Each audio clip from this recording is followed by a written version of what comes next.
Hi, this is Joanna Colosimo, and with me, Mike Amott. We're here to chat today about the recently released GAO report on diversity in the technology sector. We have some fun insights, and there were several recommendations for OFCCP from the report. You know, Joanna, when I read the report, I had a couple interesting thoughts. You want to hear? Yeah, tell me about it. Okay. The first thought was that right now, in terms of the media, right, the technology sector is taking quite a hit in terms of their diversity efforts and their pay. But the report was really surprising because basically what it showed was that the technology sector seems to get a lot of audits compared to their numbers, but yet only 1% of these establishments that were audited actually had any findings of discrimination, and that's much lower than with other industries. So it may be that the tech industry is not quite the villain that everybody thought it was. Perhaps, and you're right. It is all over social media. What was interesting from my perspective was that the report was about the technology sector, but a lot of the recommendations and research that the GAO provided was really applicable to any industry outside of some of the metrics that they had postured. So specifically, we found out that OFCCP officials indicated they do not take into account industry as a part of the selection process for audits, which is surprising because we have informally thought that industry was taken into account for many years. So part of the recommendation was perhaps OFCCP could do a better job of enforcing compliance if they took into account industry as a part of the FCSS audit selection process and really targeted, maybe the technology industry or other industries that could be potentially in non-compliance. So that could be a potential reason for the finding. Sure. What was interesting too, I thought, was that the report made a point of saying that OFCCP is not very good at predicting who's going to do poorly in these audits, and they made that same point in a previous report.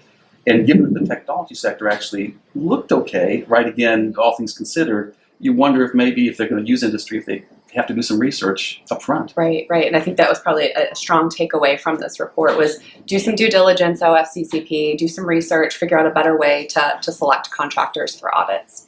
And so there were some other interesting metrics that we found as well. It looked like a lot of the numbers that were being reported related to technology sector was actually using EEO category. Is that right, Mike? That sort of demonstrated representation by, for example, the EEO category 2 professionals.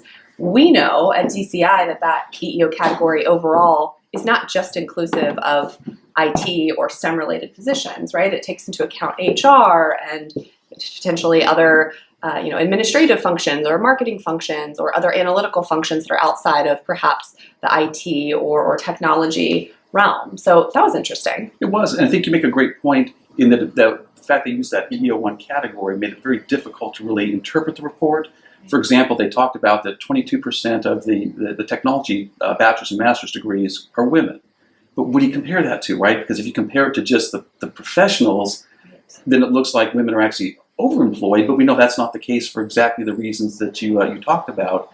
And I guess my concern is if you look at the report and you see how, in a sense, useless the use of those EEO1 categories was, you wonder that had they had the revised EEO1 report for compensation that was going to base all this on those EEO categories, if this report is that much of a mess, what would that look like? Absolutely. We know that all the challenges just using that broad EEO category. Absolutely. I think one of the other recommendations, and you all are welcome to read our written blogs about the recommendations, but one sort of final recommendation from the report was related to using or looking at FAP, affirmative action plans, versus establishment-based plans as a part of the OFCCP audit process. So GAO did some research.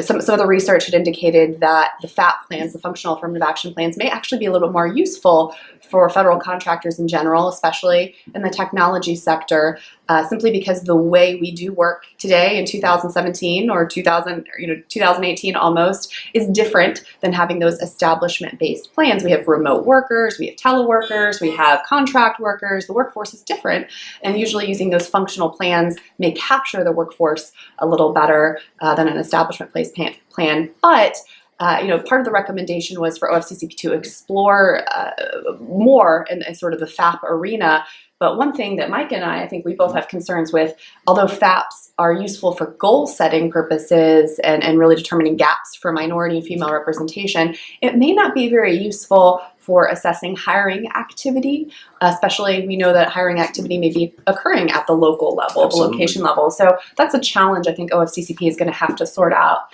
with the FAP program, how organizations are audited, if they're using a FAP or they're using establishment-based. Are more organizations likely to choose the establishment-based model because maybe they're less likely to get an audit? So lots of considerations for savvy federal contractors. Absolutely. But if you haven't had a chance to look at the report, there's a lot of really interesting nuggets in it, and it'll be good bedtime reading. Absolutely. Thanks for joining us today. Take care.